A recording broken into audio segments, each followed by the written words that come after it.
محترم سامعین و مکرم حاضرین،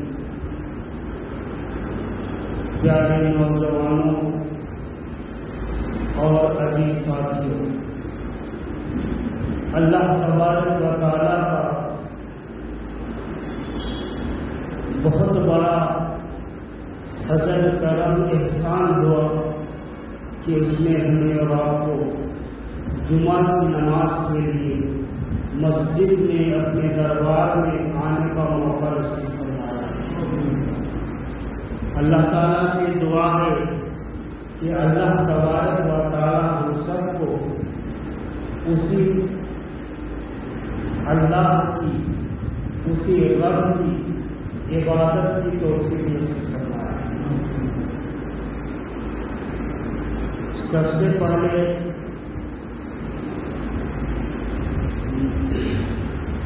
نبی کریم صلی اللہ علیہ وسلم کی شان اقدس میں کچھ عرض کرنے سے پہلے ہم سبھی حضرات، ہم سبھی لوگ ایک بار درود پاک بصر خلوص نبی کریم صلی اللہ علیہ وسلم کی دربار میں پیش کریں۔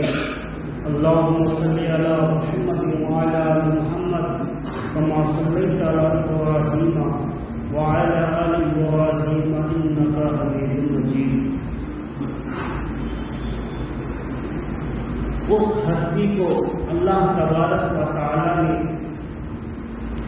امی تو بنایا، ان پڑھ تو بنایا، لیکن ایسا علم والا بنایا کہ اس کے علم کے سامنے کسی کا علم نہیں چلتا، اس کے مرتبہ کے سامنے کسی کا مرتبہ نہیں بڑھا، خواہ وہ چاند کی شکل میں ہو، سورج کی شکل میں ہو، یا آسمان جیسے بلند و بالا آسمان ہو، یا پہاڑ جیسی مضبوط ہو۔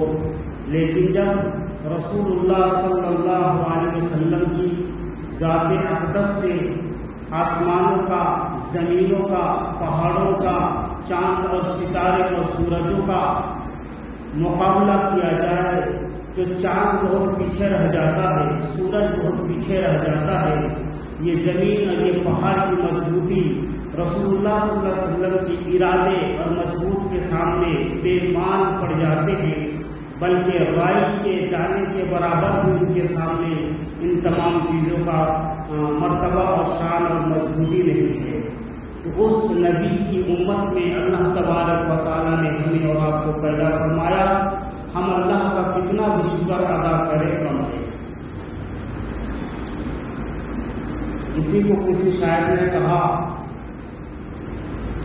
میرا محبوب نور والا ہے،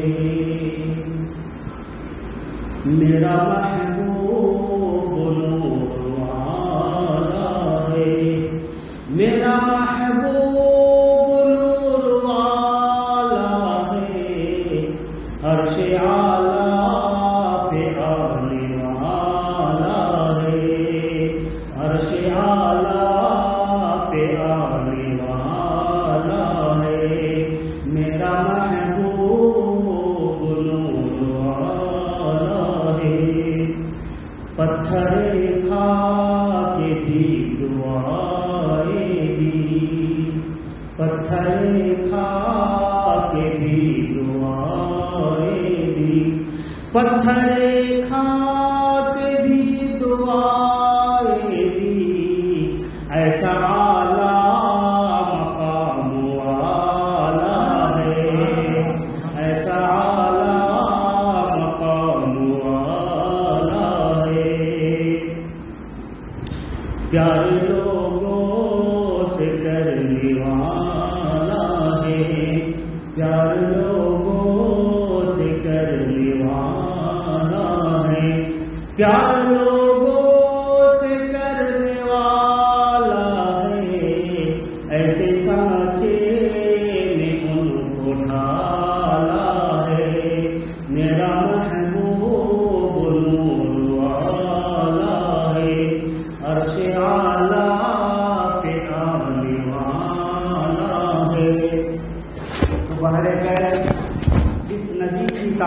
رب کرے، جس نبی کی تعریف اللہ کرے، اس نبی کی تعریف ہم بندے گندے کیا کر سکتے ہیں۔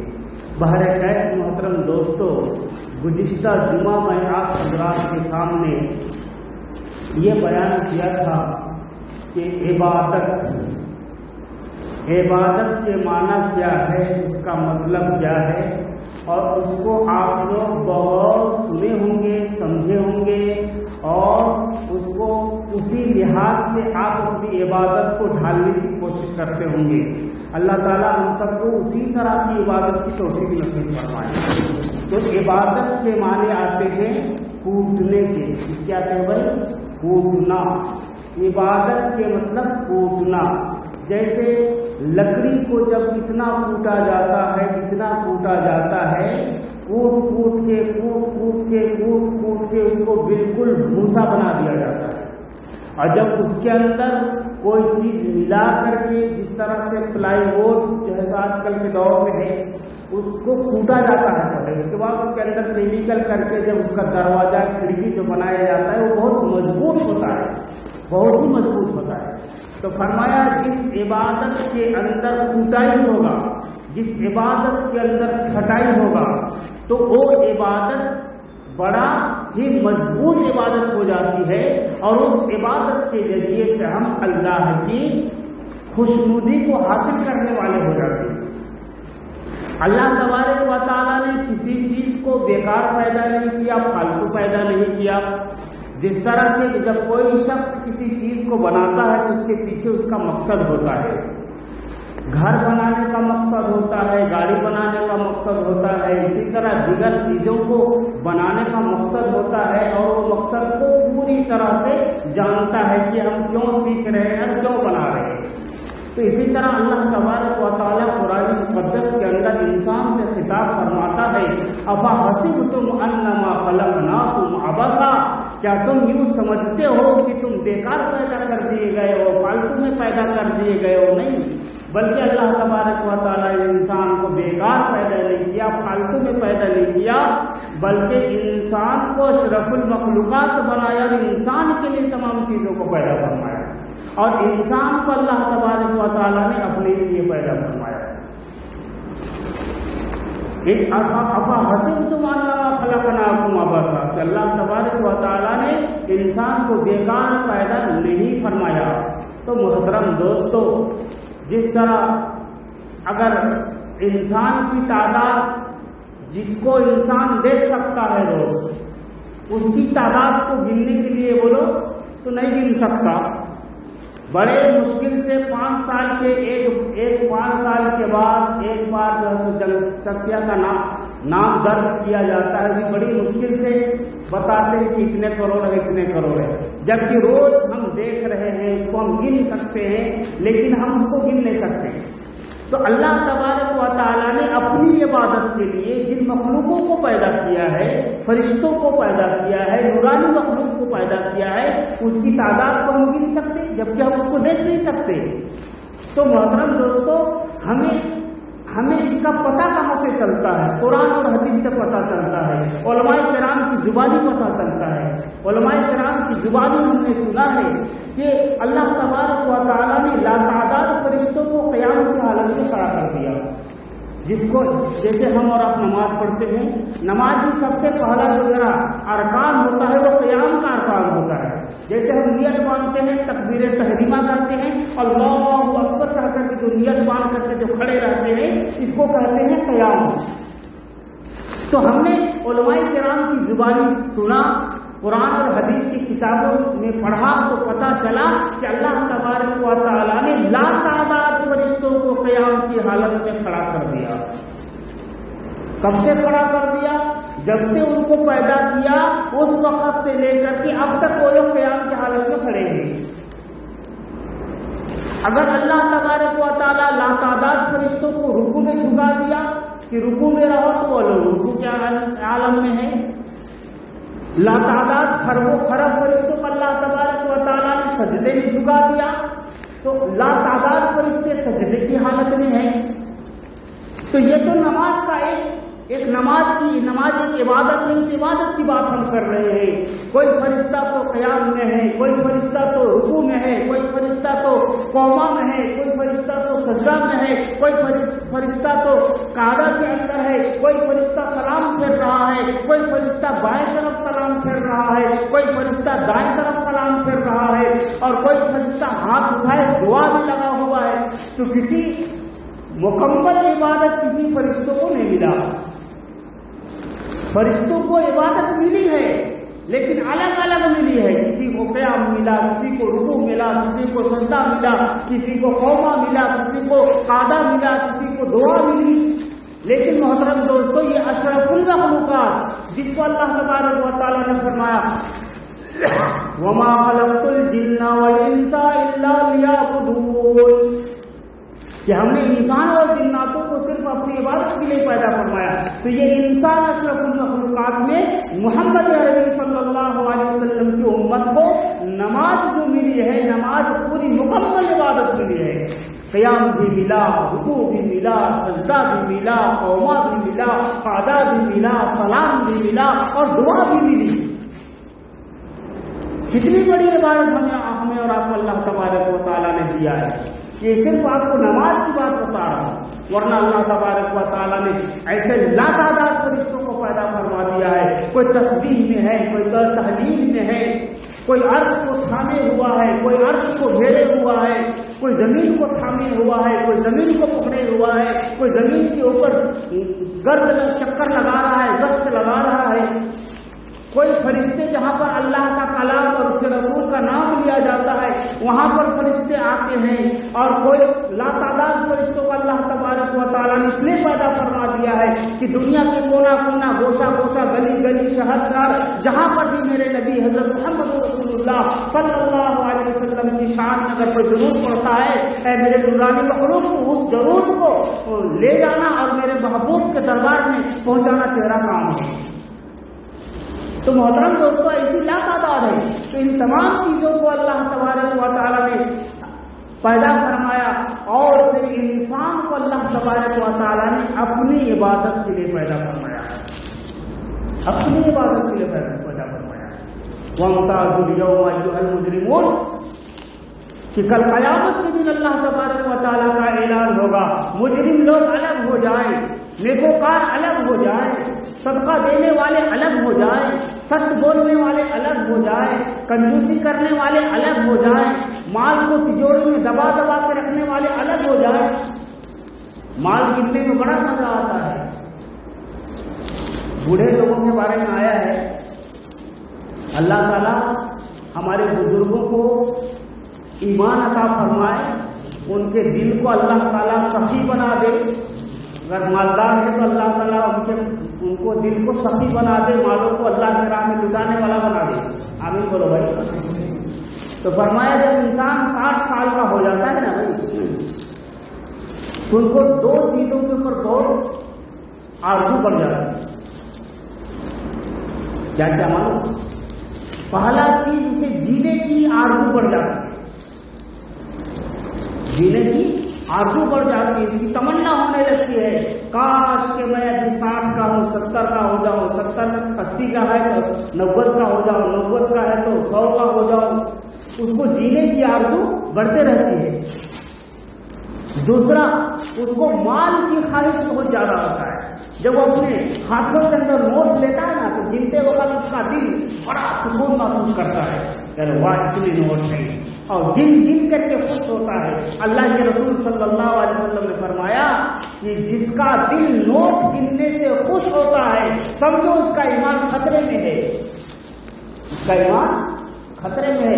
آج ہم اور آپ سب لوگ اپنے دلوں کا جائزہ لے اور اپنے دل سے پوچھے کہ کیا حقیقت میں نوٹ گنتے وقت تیرا دل خوش ہوتا ہے؟ تو اندر سے آواز آئے گی، ہاں دل خوش ہوتا ہے، تو سمجھو ہمارا ایمان بھی خطرے میں ہے۔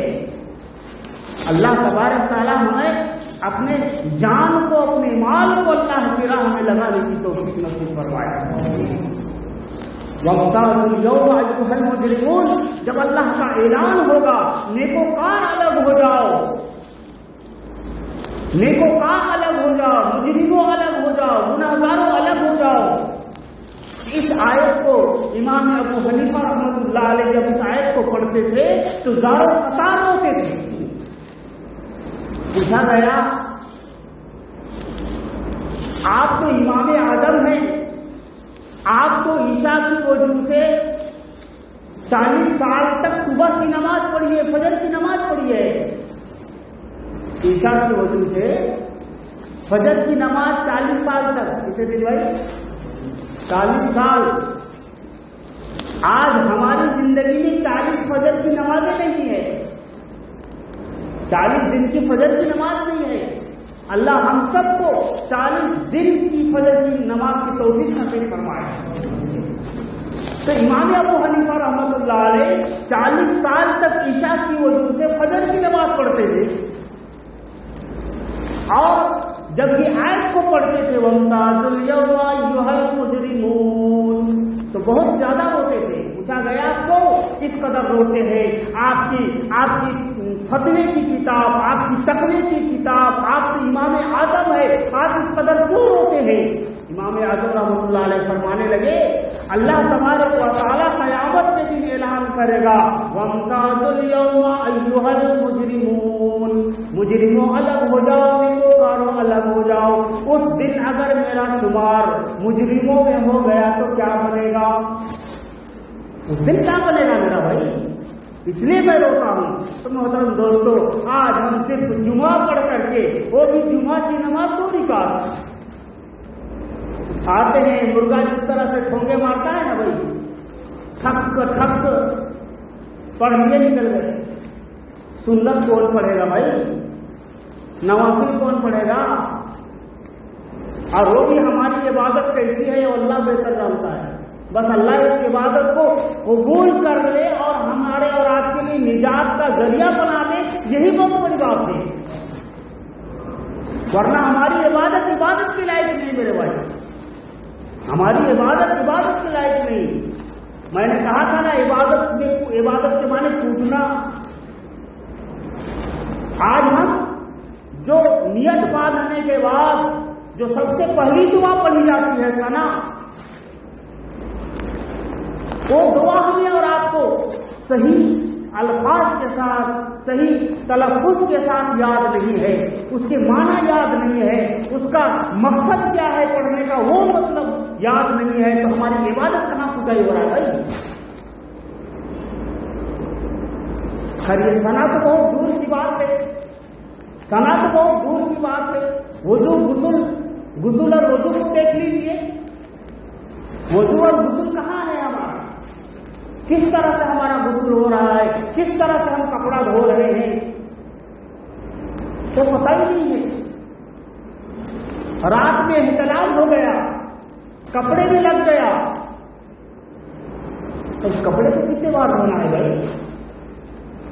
کتنے بار دھونا ہے؟ بس ایک بار اچھا صابن لگا کے دھو کے سکھا دیے تو کام ہو گیا؟ نہیں ہوا پاک، اس کو آپ کو 3 بار نچوڑنا پڑے گا، 3 بار پانی میں ڈال کے نکالنا پڑے گا، تب آپ کا کپڑا پاک ہوگا۔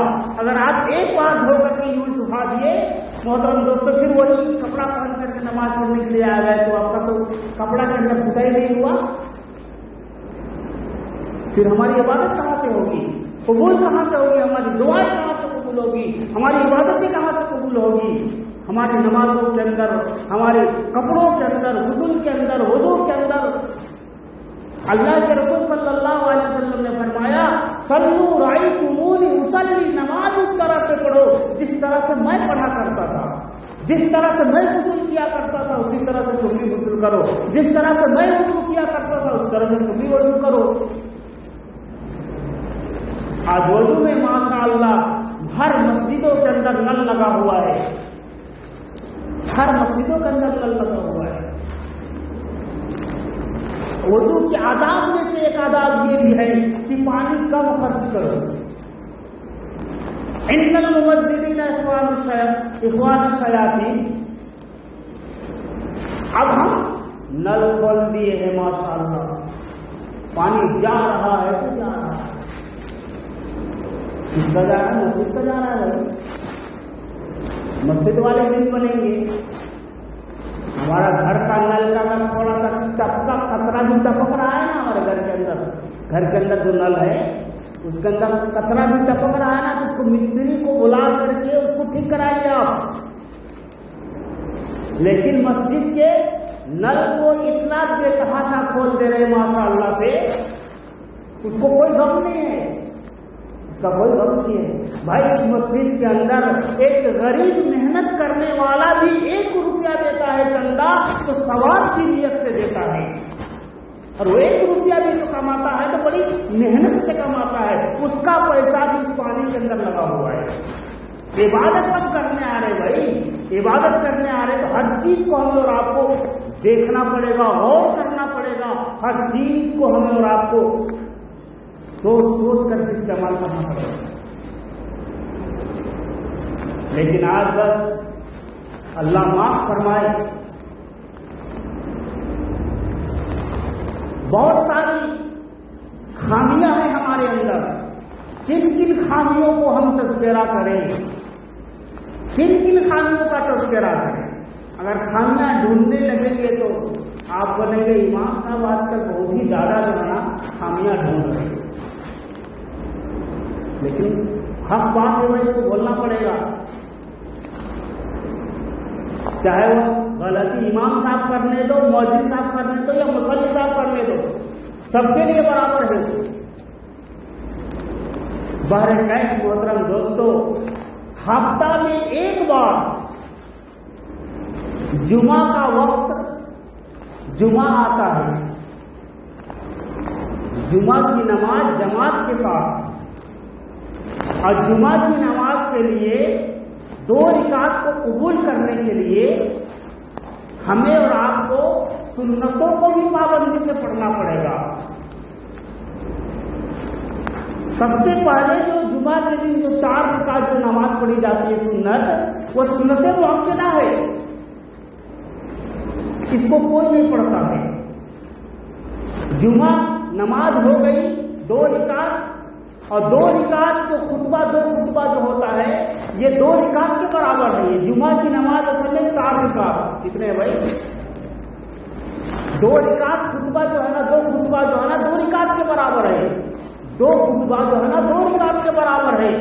فرمایا اگر کوئی خطبہ میں بیٹھ کر کے اس کو اشارہ کر رہا ہے، اس کو اشارہ کر رہا ہے، السلام علیکم وعلیکم السلام کر رہا ہے، تو نماز میں آپ نیت باندھنے کے بعد السلام علیکم بولتے ہیں، اشارہ کرتے آپ نہیں کرتے. اسی طرح خطبہ جب عربی خطبہ جب ہو رہی ہے وہاں صرف خطبہ سننا ہے، اس کو اشارہ کرنا، اس کو اشارہ کرنا، وعلیکم السلام کرنا، سلام کا جواب دینا، یہ سب کیا ہے؟ آپ کی نماز خراب ہو رہی ہے.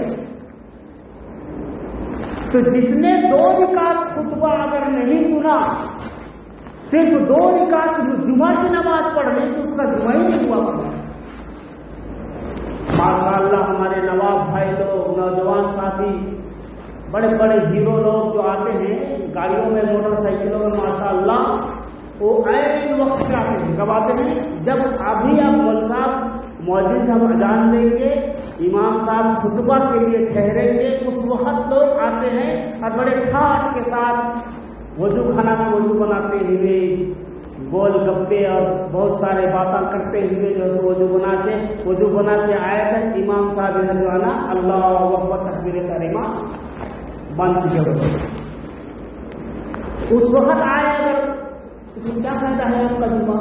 8 دن میں آپ 1 روز آ رہے ہو بھائی، 8 دن میں 1 دن جمعہ کے لیے آ رہے ہو، اس میں بھی آپ اگر آدھا گھنٹہ پہلے نہیں آئے تو ہماری عبادت کو اللہ نہ قبول کرے گا، فرشتے ہماری عبادت پر لعنت بھیجیں گے. یہ کیسا مسلمان ہے بھائی؟ یہ کیسا مسلمان ہے؟ اتنا محنت سے جمعہ پڑھنے کے لیے آ رہا ہے، وہ بھی اس کی جمعہ قبول نہیں ہو رہی ہے.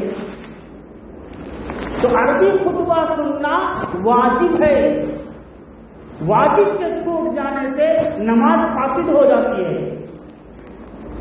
تو عربی خطبہ سننا ضروری ہے محترم دوستو. تو جو لوگ دیر سے آ رہے ہیں، خواہ وہ بڑے ہو، بوڑھے ہو، بچے ہو، خاص کر کے میں جو گھر کے بڑے لوگ ہیں، گارجین لوگ ہیں، ان کو میں تنبیہ کرتا ہوں کہ آپ اپنے بچوں کو ان باتوں کو تنبیہ کیجیے، ان باتوں کو سبق دیا کیجیے کہ بیٹے جمعہ میں جانا تو کم سے کم آدھا گھنٹہ پہلے مسجد جانا۔ یہ کون ترتیب دے گا بھائی؟